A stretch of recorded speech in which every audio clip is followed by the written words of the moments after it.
I'm so bored. I know, me too. I wish there was something we can do. I know, right? Well, there is something you can do. Like what? You could ride a bike. Oh, I guess I could ride a bike. Education Today starts now!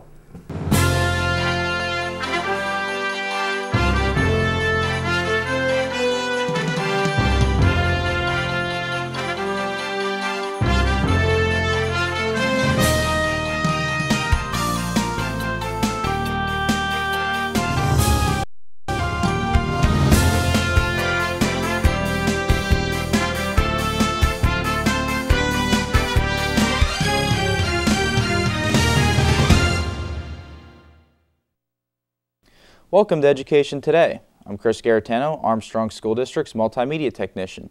For the last few years, our district has been very fortunate to have been awarded several different kinds of grants, ranging from technology initiatives to the classroom district-wide.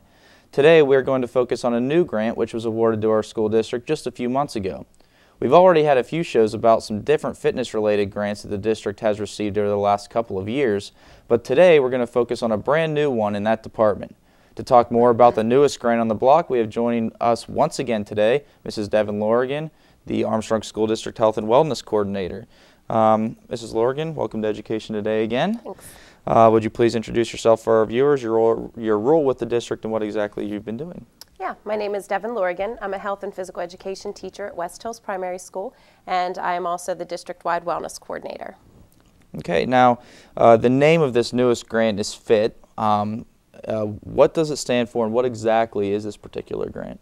It's a Carol White grant, a PEP grant. We received one 2 years ago for the secondary schools, and we have just received this grant. The FIT stands for Fitness Integrated Teaching. So it's a hope that we are able to get the children more activity time outside of their health and physical education classes. Right. Now, I understand there will be a room dedicated to the execution of this grant, probably in each building that it's involved in.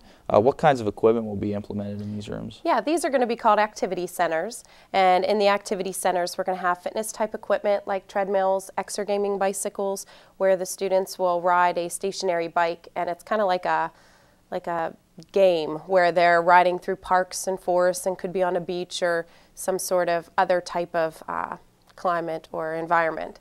We're also going to have a couple stepper machines, and then some things that aren't like that. We're going to have Wii's. Each school will have 4 Wii's over the course of the 3-year grant, and they will also have some just stationary steppers and a scholastics game that can also include about a class of 12. So the whole activity center should be able to keep a class of around 30 active at the same time. Oh, wow, that's really good, and it seems like the implementation of the Wii seems to be something that really is being used district-wide. I noticed last spring they used one as a driving simulator to try to simulate driving while texting and things of that nature, so now we have it going into the fitness side of things too. Yeah, it's so neat. It's kind of cool to bring stuff like that into the schools because that's what the kids are using at home.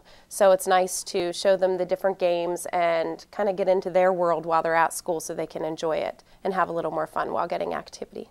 Right, and maybe that also helps answer that question that a lot of people have about, you know, our society. The children in our society seem to be the ones that are really addicted to video games, and can video games be a alternative with like the Wii and the new things that PlayStation have out? Can that be an alternative to fitness? And I think this clearly shows that there are alternatives out there depending on how you're using them. So yeah, exactly. Now, when will students be given the opportunity to use these activity centers? We're going to train them during health and physical education classes, show the students how to properly use all of the equipment, and then our hopes are that the classroom teachers will use it almost like a computer lab. They could use it as rewards or also just to get the kids a little bit of brain break activity during the school day. So they could sign it out and take a classroom there. They could spend 20 minutes, 40 minutes, whatever their allotment that they would have to be able to stay. Okay. Now, there are also different things being involved through this, and some of them are called activity watches that everyone seems to be talking about. So what are activity watches? The activity watches are real fun. I've been wearing mine now for about 6 months. It's made by Polar. The secondary schools got heart rate monitors, which are a little more complex because they have to hook up things around their chest. So when we were looking for something for the elementary students, we wanted it to be a little easier. Right. They're all white watches, and the most difficult thing I've noticed with them is getting it strapped around their wrist, because kids are not used to wearing watches now. Right. But they actually have a person on it, and if you're sitting, the person is sitting. When you stand up, the person stands. Oh, okay. If you're running, the person runs.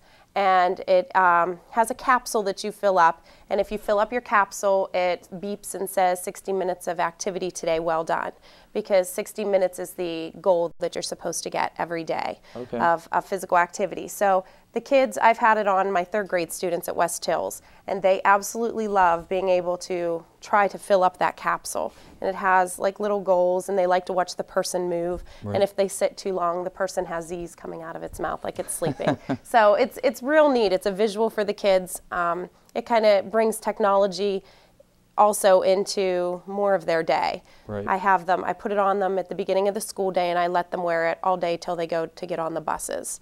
Okay. And for the most part, I've noticed kids that do not have physical education class are getting around 25 minutes of activity during their school day, and that's with indoor recess. So I think that's pretty good. Right, right.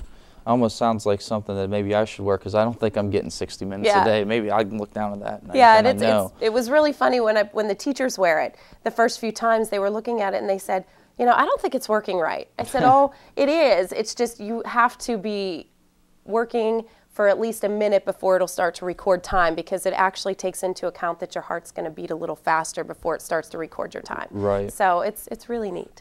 Okay, and another one of those things that's the hands-on interactive tool that really seems to be catching on in all classrooms. Yeah, so. Yeah, definitely immediate feedback to the kids, and it's fun. Right.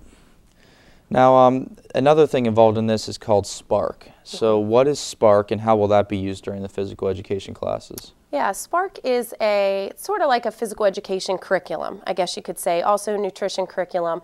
It's sort of inserted materials, inserted activities. The training, we were actually trained a year ago on some of the Spark activities, and it was so fun.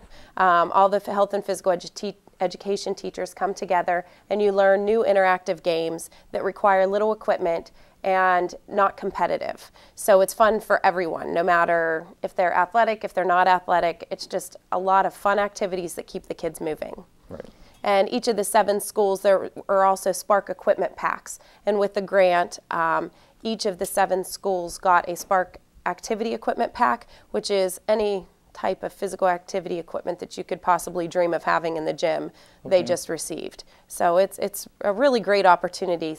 A lot of things that our schools probably wouldn't have had the opportunity to get in one year. So it's very cool. Okay. Now, I know this grant was just awarded within the last couple of months. So how long have you been implementing it since then now? We started the actual implementation after all the approval and everything in, I would say, December. Right before Christmas, we started really getting into it. We just are in the midst of our first data collection period, and we do 5 of those this first year. So it's going to be a very busy year this year. But yeah, we're really in the midst of things now. The equipment is coming in, and it's a lot of fun.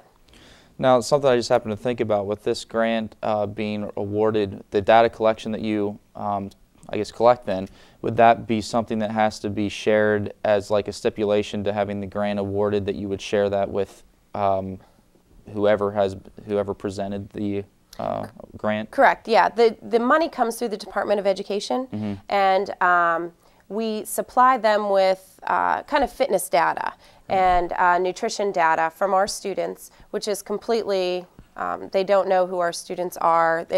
Our kids are just a number to them. We actually take a sample of kids, so we don't use all of our students. Right. They send us a list of numbers, and those numbers are designated to kids in our district. And we take, like they do a PACER test.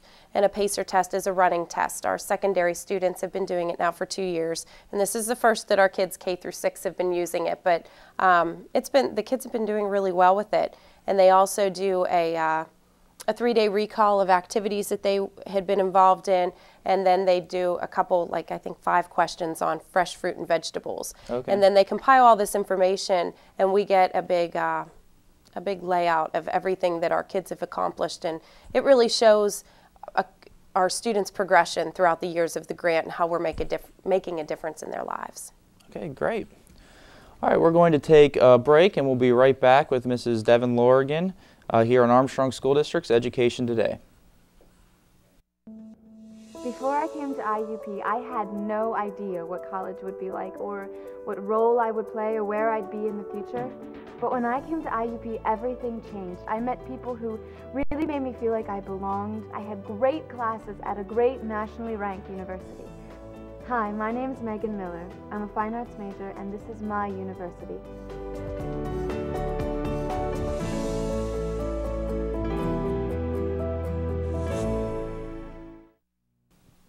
We're back with Armstrong School District's Education Today. We're talking with Mrs. Devin Lorigan. As I mentioned at the top of the show, this is the newest of a few different grants that our district is now working with that are related to physical education and a healthy lifestyle for our students. Now, is there a link between the new PE grant that we're talking about, the FIT grant, and the wellness activities that have already been incorporated into the district? Yes, there is. We actually incorporated into the grant some of the monthly activities, and we will be having monthly motivators, so the students will all be incorporated or using the same one type of activity per month. Mm-hmm. Our schools are very flexible with the wellness activities that they can use because all of the schools are different, whether you're at Dayton Elementary, Lenape Elementary, West Hills. We all use things that kind of work best at our buildings because Right. our buildings are very different. So these are activities that all of us will be doing, and students can earn charms for a necklace over each of the months of the school year, as well as in the summer if they come to different wellness-related activities that Healthy Armstrong puts on. Right. They could also earn a charm in the summer. So potentially they could earn those 12 charms. Seems to be a neat motivator for the students. Right. Now, obviously, during this time of year, it's colder outside, so most of the PE classes are going to be indoors. Is there anything different that's done once the weather kind of breaks and you can get the kids outdoors more? Oh yeah, we in the 3rd year of the grant actually is real cool. We are putting in a fitness trail, and the fitness trail is also going to incorporate literacy because we're going to have it also as a story walk. Okay. So there's going to be big books on one side of the trail, and then on the other side it'll be an activity. So you'll read one page of the story, you'll do the activity without any equipment. It could be like hopping up and down 10 times. Right. Then you'll walk a little bit, you'll read another page of the book, and then you'll do another activity, maybe 15 jumping jacks. So until you're finished with the story. Mm-hmm. We thought that would be a nice way of including the outdoors when the weather is nice, as Right. well as incorporating reading into physical activity so that the teachers could go out and use it more often. Okay.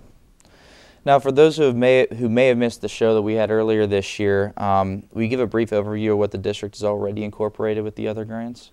Yeah, in the first PEP grant was strictly to our secondary buildings, and we have done some really neat things there. I know one of the hits, I think, with all the students was the mountain bikes. Mm-hmm. Yep. I've had a lot of smiling faces when the kids were using those at the different schools.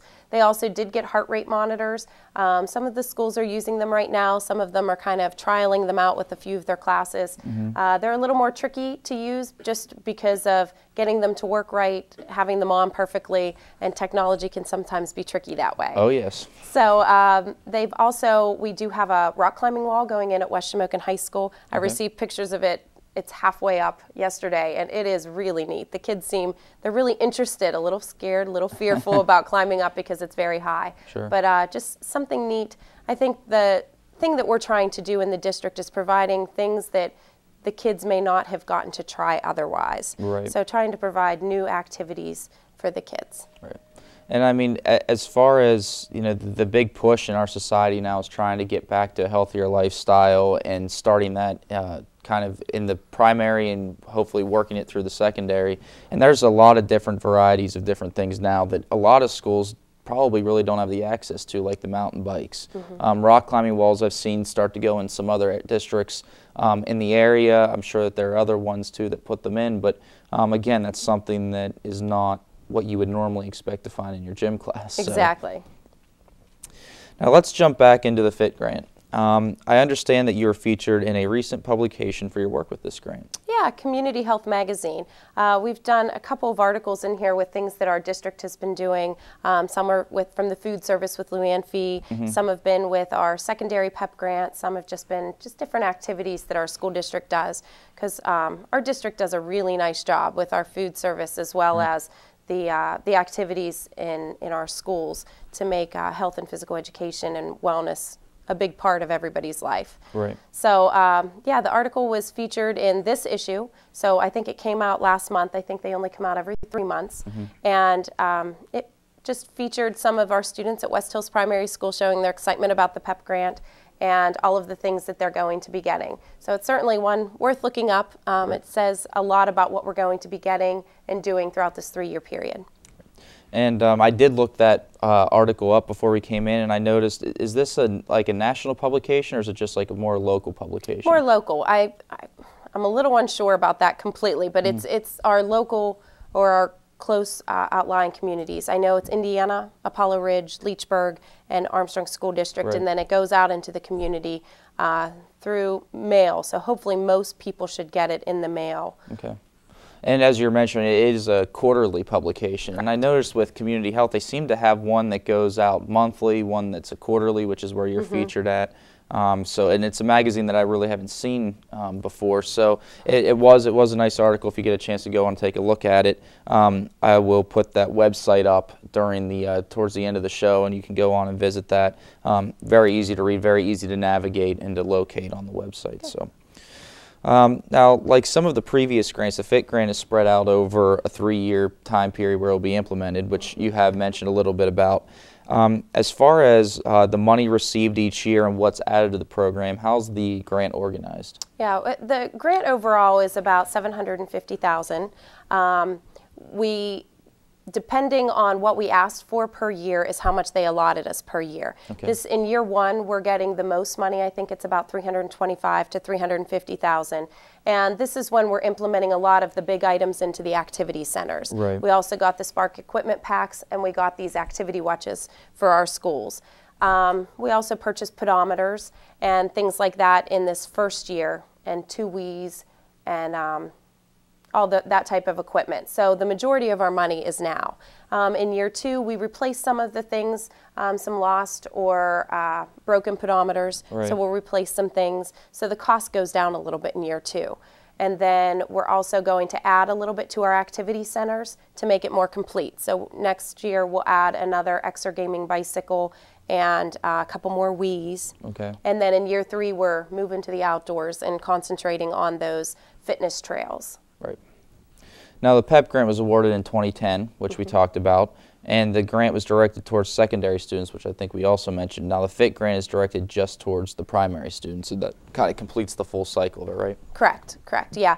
The secondary PEP grant was in 2010, and that grant came through Healthy Armstrong. Right. It's actually quite amazing that our district has 2 PEP grants going on at one time. That's almost unheard of, because you cannot get 2 grants through one entity. Right. But since Healthy Armstrong provided the grant for the secondary schools, our school district was able to go ahead and put in for one for the elementary schools. Okay. So this is an extremely difficult grant to get, and the fact that we have 2 is pretty neat. All right. It makes it very unique to our district and what we're able to accomplish. Yes. Now, once this grant has run its cycle, for how many years do you feel that you can continue to operate into the future with what the grant is providing now? I think the neat thing about the types of equipment that we're getting is that they're sustainable. Right. We might have something that maybe breaks down, but for the most part, the equipment that we're purchasing is pretty good, and we've the different districts that we've been speaking to, they say, you know, they've been getting 10 good years out of this type of equipment. So we really researched into the good stuff so that it would sustain a little bit longer than what the grant would be providing funding for. Okay. So we're hoping that any of the other things like equipment going bad, maybe for the gym stuff or the Spark equipment, we're hoping that that will just pick up in just regular purchasing through our budgets. All right, which is what I was actually going to lead into next, and that was, you know, once eventually things obviously will break down and things will have to be repaired or replaced. And my next question was going to be if it's something that you see as being able to be facilitated through the district's budgets as we move forward. Yeah, hopefully. We're also looking into, through Healthy Armstrong, different fundraising ideas, ways to get money into our wellness programs, and then we would be able to use that money also to keep up our equipment. And then of course you have to wait 1 year in between your PEP grant running out and putting in for another PEP grant, but I think that there's always ways that we could increase the number of things that we have in our health and physical education program, so that's always a potential idea in the future. Right. Now, since the PEP grant, the secondary PEP grant was awarded in 2010, would next school year then, the 2012-13 school year, be the third year of that cycle, right? And then this one would run for 2 years in addition to this one? Yes. Okay. Now, will the district, I think you maybe even mentioned this a little bit, continue to seek grants of this nature, or are we to the point where we're just kind of run what we have for now and then kind of see where the future takes us to? I think we probably will look into grants of this nature in the future. I think that with the secondary grant, it was our first PEP grant that we had written, and we were very fortunate to receive it. And when we got these things that we received, we were thinking of all these things else that we could do. So I know that there's ideas popping through all of our health and phys ed teachers' heads in the secondary buildings about what we could do next. So I think for sure we will probably try. You know, you never know. Exactly.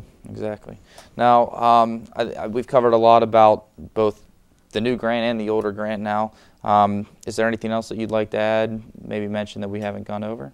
I don't think. In March, though, I've been working with Dr. Slosky at the admin building, and we're going to be putting on a PEP night. We did it for the secondary schools when we first received the secondary PEP grant, and it's just going to give the parents and the students an idea of what things we're going to be doing, give the parents an idea, show them the pedometers, the activity watches, take them through the data collections that their students are doing, like the PACER test and stuff like that, just to show them what this grant is providing to us so that they get a good visual and understand why this is very unique for our district to get and so exciting.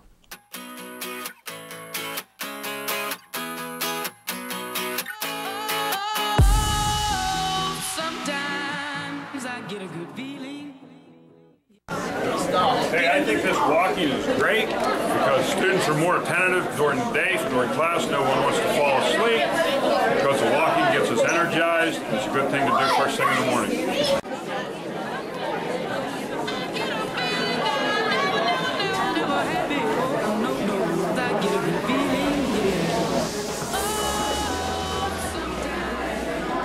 I believe wellness walking is an excellent opportunity for the students to enjoy exercise and begin what is necessary for an active lifestyle.